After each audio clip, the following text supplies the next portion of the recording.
Bonsoir à tous, un plaisir de vous retrouver pour vos éditions de la semaine à la une ce lundi. Pas de trêve pendant les fêtes, les représentants de l'Assemblée étaient convoqués à Tarahoy aujourd'hui.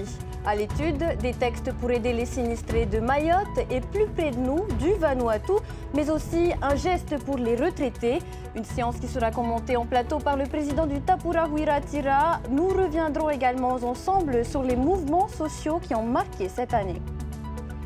Des fonds pour Mayotte, mais aussi la venue du Premier ministre François Bayrou et des ministres de l'Outre-mer et de l'Éducation. Le premier déplacement à l'extérieur de l'Hexagone pour le nouveau gouvernement central.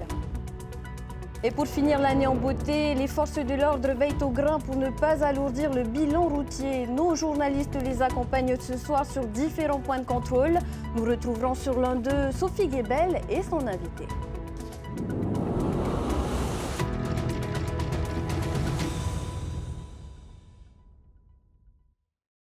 Urgence du calendrier oblige, les élus de l'Assemblée se sont réunis pour une ultime séance dans l'hémicycle. À l'ordre du jour, les aides aux sinistrés de Mayotte et du Vanuatu, mais aussi une prime exceptionnelle pour les retraités. Des mesures adoptées à l'unanimité, mais qui n'ont pas empêché l'opposition de questionner les choix de la majorité. Laure Philibert, Mériteato. Ils n'ont pas vraiment le cœur à la fête. Les représentants étaient réunis en cette veille du réveillon pour entériner une aide aux populations de Mayotte et des Vanuatu, gravement affaiblies par un cyclone pour l'une et un séisme pour la seconde. 5 millions pour les Mahorais et 15 pour les Vanuatais. Si les montants ont été revus à la hausse, l'écart entre les deux interpelle. J'ai essayé de plaider ce matin pour que au moins le montant qui ont été votés soit égal. Bon, à charge après, c'est la majorité actuelle qui décide. Nous sommes en période de fête et tout perdre en une nuit, je ne souhaite à personne. Et c'est ce qui se passe aujourd'hui à Mayotte. Tous les gestes, tous les dons sont les bienvenus. Les populations sont en grande difficulté et donc on participe volontiers à cet effort. Mais on a posé aussi des questions au gouvernement sur le montant des aides qui ont été octroyées, sur quelle base. Et puis surtout, ça pose la question de la capacité, de la volonté de l'État aussi de continuer à assumer un ensemble outre-mer dans lequel on constate qu'il y a de plus en plus de problèmes. Il faut qu'on aille au-delà, voir une aide pragmatique, pratique, au niveau peut-être technique des phares anticycloniques, qu'on puisse apporter notre expertise, si on peut aller au-delà d'une somme d'argent, quoi. Les retraités ont également bénéficié d'un geste de la part du gouvernement sous la forme d'une prime exceptionnelle, un coup de pouce ponctuel d'un peu plus de 23 000 francs pour faire face à l'inflation en attendant la réforme de la protection sociale généralisée. Les ressortissants de la tranche A, le régime de base, sont concernés, soit 33 600 pensionnés. Bien sûr, je suis content, c'est mieux que rien. Mais je trouve qu'il y a une rupture d'égalité de traitement. On favorise les petites pensions. Mais qui a alimenté la CPS pendant toutes ces années-là? C'est tous ceux qui ont travaillé pendant 40 ans. Ça pose aussi la question de la réforme de la PSG.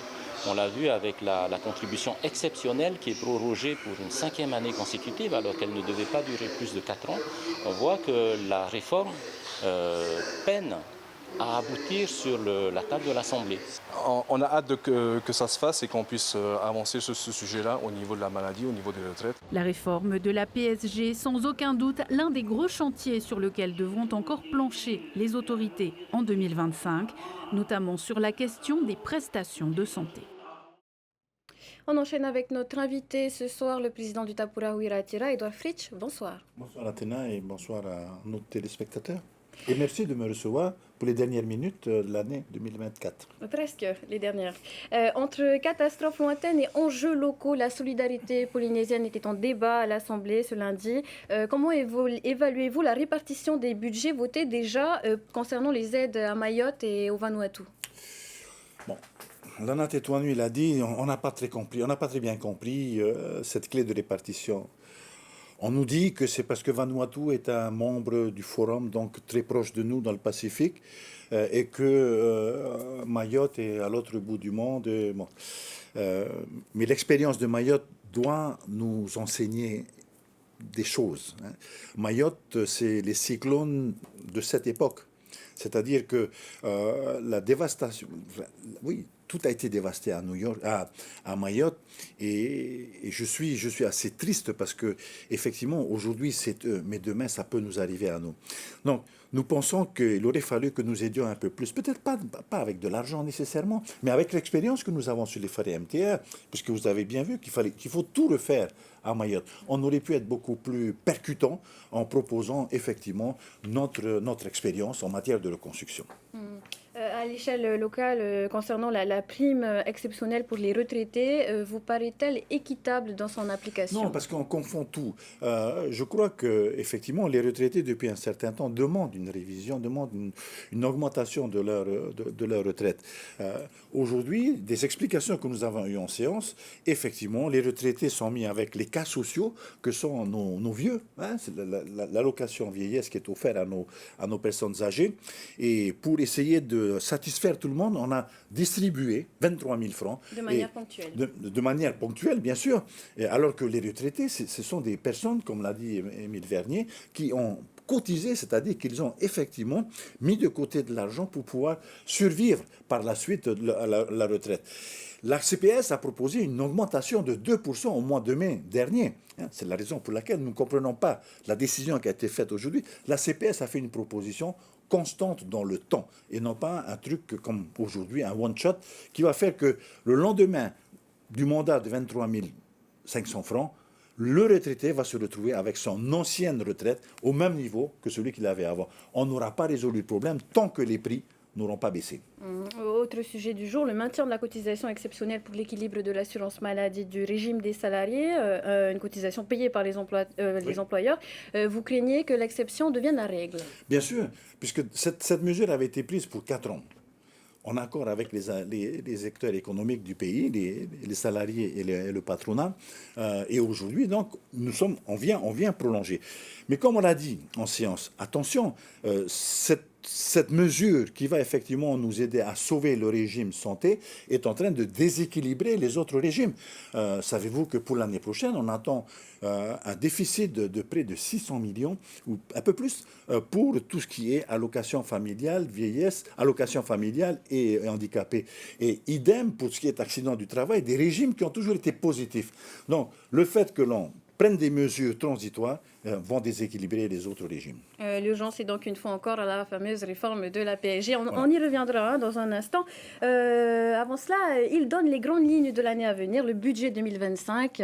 Rien de nouveau à l'horizon. C'était vos propos sur notre plateau avant l'adoption de ce budget. Est-ce toujours d'actualité? Vous avez entendu autre chose que ce qui a été dit pendant l'examen du budget? Je ne crois pas. Et ça il y devient... a eu des investissements annoncés, quelques petits changements. On pense notamment à la taxation des produits sucrés, une taxation renforcée. Tous ces changements-là sont-ils justifiés aujourd'hui? Non, oui, effectivement, vous avez raison. Mais je pensais qu'on a... Je ne voulais pas... Je veux pas aggraver. Nous sommes à la trêve, nous sommes en période de trêve des confiseurs. Je veux pas assommer les gens. Mais... c'est vrai qu'aujourd'hui, avec le vote de ce nouveau budget 2025, la majorité actuelle est en train de nous a taxé 6 fois depuis le début de leur arrivée au pouvoir. Et tout cela pour remplacer les 1% qui ont été enlevés en 2023 parce qu'ils ont trouvé que cette taxe était injuste. Aujourd'hui, nous allons taxer les produits sucrés, taxer les produits salés, taxer les produits gras. Vous allez voir la surprise que nous aurons l'année prochaine. À savoir qu'au lieu de baisser les prix à la consommation, on va les augmenter. Et ça, c'est naturellement contraire à ce qui a été dit pendant la campagne électorale. Et on trouve qu'aujourd'hui, on utilise beaucoup le mensonge. On érige le mensonge en argument politique dans cette majorité. Edouard Fritsch, on va parler de la cherté de la vie justement dans un instant. Mais on va d'ailleurs poursuivre cette interview dans quelques minutes. Mais avant la suite de notre série de rétrospectives 2024, avec ce soir l'essentiel des mouvements sociaux de l'année. Une année marquée par des revendications sociales fortes, des négociations intenses et des solutions partielles à des problématiques persistantes. Voyez plutôt. Les appels nationaux sont suivis à plusieurs reprises en Polynésie. En ligne de mire, la réforme des retraites, mais aussi la suppression de postes, notamment pour les agents de la protection judiciaire de la jeunesse. Côté santé, tension persistante au centre hospitalier du Taoné. Une série de crises marquées par des grèves et des propositions de démission collective s'est étalée sur plusieurs mois. Après plusieurs échanges avec le ministre de tutelle, des mesures budgétaires sont annoncées et adoptées, avec notamment la pérennisation d'une centaine de postes et l'annonce d'un audit des ressources humaines. Ces postes, ce n'était pas du surcroît, c'était la réalité de soins, c'était à tous les niveaux, du brancardier à l'aide-soignante, à l'infirmière, au médecin. À Raïatea, l'hôpital d'Outouroi est également confronté à de multiples défis majeurs. La réduction de lits ou encore le report d'interventions chirurgicales. Les syndicats dénoncent un sous-effectif chronique. Il apparaît que des associations génèrent des bénéfices et d'autres cumulent des réserves. Se pose alors la question de la légalité de certaines pratiques sur l'utilisation des fonds publics et sur la bonne réalisation des projets et objectifs médico-sociaux et socio-éducatifs. Joli mois de mai, ou presque. C'est la colère du côté des organismes socio-éducatifs qui se sentent pointés du doigt par la ministre des Solidarités sur l'utilisation des fonds qui leur sont alloués. Les associations dénoncent au contraire des retards dans la finalisation des conventions de financement. Des rencontres avec le gouvernement suivent pour tenter de débloquer la situation et d'apaiser les esprits. À la mi-année, ce sont les vacances, les Jeux olympiques, mais aussi de fortes turbulences à l'aéroport. D'abord, avec la grève des agents d'ADT. L'implication des pompiers d'aérodrome perturbe le programme des vols sur plusieurs jours. Et le compte des grévistes est gonflé par un mouvement social engagé chez les agents de sûreté aéroportuaire. Si le premier conflit est résolu au terme d'un mois de grève, le second prend fin le même soir avec la signature de protocole d'accord de fin de conflit. Des perturbations sur terre, mais aussi en mer. La réforme du statut des marins-pêcheurs mobilise de nombreux professionnels dans la rade de Papeete. Finalement, des ajustements du texte sont négociés avec leur ministre, avec la signature d'un protocole garantissant la viabilité et la durabilité de la pêche polynésienne.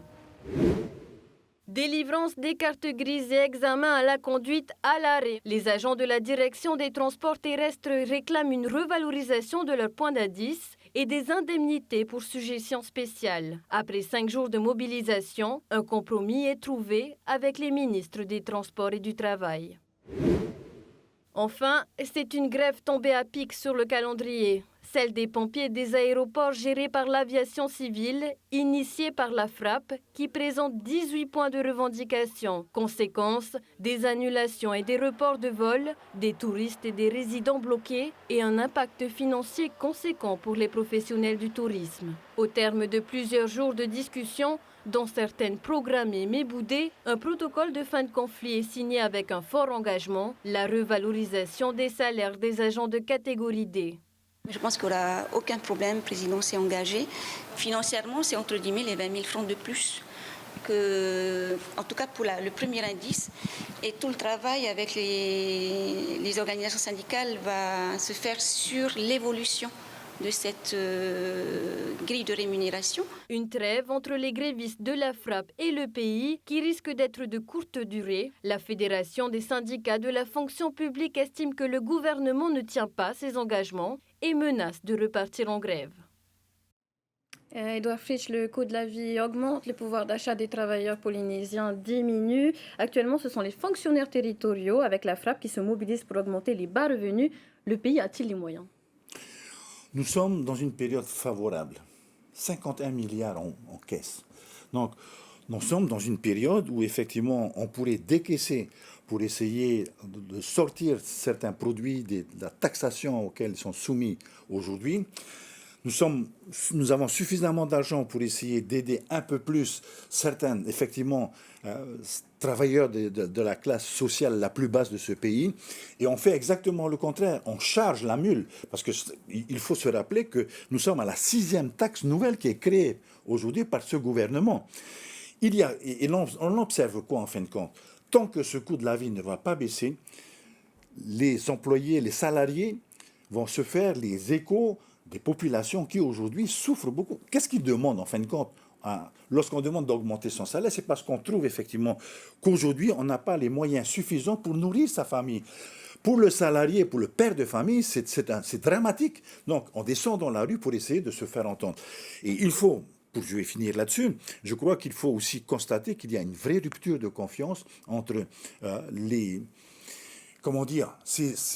ces personnes qui sont les outils qui peuvent nous aider à développer le pays. Lorsque j'entends ce qui a été dit sur les associations, par exemple, qui gèrent la partie sociale de ce pays, c'est dramatique de dire des choses pareilles parce que c'est un outil. Ces personnes qui sont, pour la plupart d'entre elles, bénévoles et qui nous aident à régler le problème des SDF, le problème de nos handicapés, aujourd'hui, on vient nous faire comprendre qu'ils exagèrent et qu'ils sont là pour profiter des deniers publics. Ça ne peut pas fonctionner. Donc il y a une vraie rupture de confiance parce que le gouvernement, je pense, et c'est la troisième raison, n'utilise pas à bon escient les outils qu'ils ont entre leurs mains. Bon, on va quand même rappeler que la paix a été rétablie entre la ministre des Solidarités et les représentants de la FOS. Une dernière question, Edouard Fritsch, un des enjeux du gouvernement, c'est de pallier à la suppression de la fameuse TVA sociale. Cela passe par la réforme de la PSG, une réforme de la PSG qui se précise. Un texte prévoit la fin de la primauté du RGS, de soumettre à cotisation ceux qui louent des biens immobiliers ou des voitures ou qui perçoivent des dividendes. Qu'en pensez-vous ? Ce sont des rustines, ça, qui ne font qu'énerver les gens. Et vous allez voir qu'effectivement, le patronat a commencé à donner son avis là-dessus. Qu'est-ce qu'il nous faut chercher aujourd'hui ? C'est à solutionner le problème des régimes qui sont déficitaires d'une façon cruciale. Le régime de la santé va nous coûter beaucoup d'argent si on ne fait rien. Donc il faut trouver des solutions. Comment faire pour que ce régime qu'on ne règle pas le problème du déficit parce qu'on a fait aujourd'hui, par exemple, une rustine de plus. Il faut aller au fond des choses. Et ça prendra beaucoup de temps. Là, par contre, je suis prêt à vous faire un pari que ce n'est pas en 2025 qu'on va régler le problème de la PSG. Parce que lorsqu'on aura réglé le problème de la santé, il faudra revenir sur le problème de la retraite et ensuite il faut revenir sur le problème de la famille. Il faut que l'on réfléchisse ensemble sur le problème des personnes non autonomes, nos vieux. Qu'est-ce qu'on fait de nos vieux qui peuvent plus vivre seuls aujourd'hui, qui ont besoin d'être accompagnés? Vous voyez que le chantier est extrêmement lourd. Edouard Fritsch, merci d'avoir accepté notre invitation ce soir. Mais laissez-moi dire un dernier mot, si vous voulez bien. D'abord, je voudrais souhaiter à TNTV, bien sûr, tous mes meilleurs voeux. Vous avez un métier difficile, c'est celui de transmettre l'information. Ce n'est pas facile, bon courage à vous. Mais je voudrais surtout dire à la population qu'il faut continuer à croire. Il faut continuer à espérer. Nous sommes là, effectivement, de temps en temps, nous élevons un petit peu la voix. Nous sommes peut-être un peu virulents de temps, mais vous savez, nous sommes là pour défendre ceux qui n'étaient pas d'accord avec le programme du Taveni Huiratira. Ils nous ont annoncé un tas de bonnes choses lors de la campagne électorale. Beaucoup les ont cru, mais aujourd'hui, il faut continuer à se battre. Et c'est ce que nous faisons. Nous le faisons pour vous. Et il faut tenir, parce que c'est 5 ans. Et d'ici là, nous aurons l'occasion de se revoir, parce que nous voulons participer à toute construction de ce pays. Nous sommes dans une opposition constructive. Merci, Edouard Fritsch. Et cette année 2024 a également été marquée par de nombreux accidents coûtant la vie à 39 personnes. Et elle n'est pas encore terminée. C'est pourquoi les contrôles routiers se multiplient, notamment à la veille des fêtes du Nouvel An. On rejoint justement notre journaliste Sophie Guébel sur l'un des points de contrôle. Sophie, les forces de l'ordre se déploient pour la sécurité des usagers. Bonsoir Athéna, oui c'est bien cela, ce sera donc ce soir, c'est actuellement là derrière moi ce soir, ce sera également durant toutes ces fêtes de fin d'année du Nouvel An, mais également après, les forces de l'ordre se déploient pour la sécurité des usagers sur l'ensemble du Fénois. Vous l'avez dit, cette année 2024 n'est pas terminée et elle a été déjà très meurtrière. Pour en parler, je me trouve en présence du commissaire Emmanuel Mericam, le directeur territorial de la police nationale. Commissaire, bonsoir. Alors les contrôles routiers s'accentuent donc en cette fin d'année. L'idée, c'est de marquer les esprits par votre présence. L'idée, c'est de marquer le terrain, effectivement, c'est de marquer les esprits. Et c'est pour ça que nous menons ce soir, sous l'égide du Haut-Commissariat, une opération de contrôle coordonné sur cet axe principal de la zone police et qui associe à la fois des policiers de la police nationale, des policiers municipaux de la ville de Pirée et des agents du service des douanes. Alors qu'est-ce que vous contrôlez exactement ?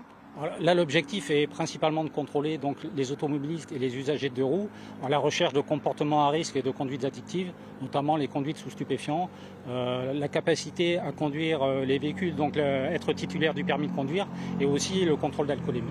Alors les mauvais comportements sur la route sont la cause principale des accidents dramatiques. On imagine qu'il n'y aura aucune tolérance. Tolérance zéro, le haut-commissaire l'a dit dans son message il y a 2 jours. Donc ce week-end principalement, enfin pendant les fêtes et ce week-end, ça sera une tolérance zéro, principalement pour les comportements à risque. Mais c'est une tolérance zéro qui s'applique quasiment toute l'année sur ces principales infractions. Alors commissaire, on l'a dit, c'est une année déjà très meurtrière et elle n'est pas terminée. C'est plus qu'alarmant. Les chiffres augmentent d'année en année ici chez nous en Polynésie française. Si vous aviez un dernier message à faire passer, ce serait lequel ?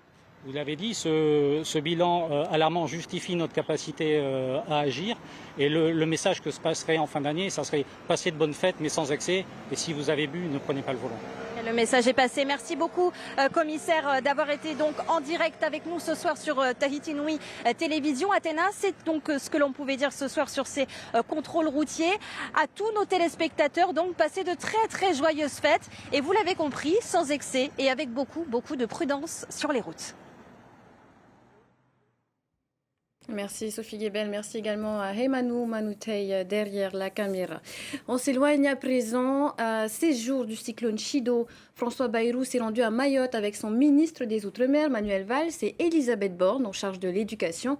Il a présenté un plan d'urgence et des engagements à long terme. Sur place, cependant, la colère se manifeste sur la question du droit du sol, révélant les fractures persistantes dans l'archipel. Le reportage de Sophie Guébel sur des images de l'AFP. Mayotte debout, c'est le nom donné par François Bayrou au plan d'urgence pour reconstruire l'archipel. Le Premier ministre et son équipe font leur premier déplacement depuis leur nomination. Un déplacement lors duquel plusieurs annonces ont été faites, avec pour objectif de rétablir les réseaux d'eau et d'électricité d'ici fin janvier. Aucune annonce en revanche concernant la nourriture qui manque cruellement dans l'archipel. Et alors même que les morts n'ont pas fini d'être comptés, les responsables politiques parlent déjà du problème d'immigration. François Bayrou est revenu sur la question du droit du sol. C'est une question qu'il faut poser, que j'avais posée dans une campagne présidentielle antérieure, si vous fouillez vos bulletins. À Mayotte et en Guyane, il y a des difficultés très particulières, très localisées. Il faut savoir que les obligations de quitter le territoire français, on dit qu'on en exécute 7%, ça veut dire que 93% ne sont pas exécutés. Mais dans les 7%, au moins la moitié sont exécutés à Mayotte et en Guyane.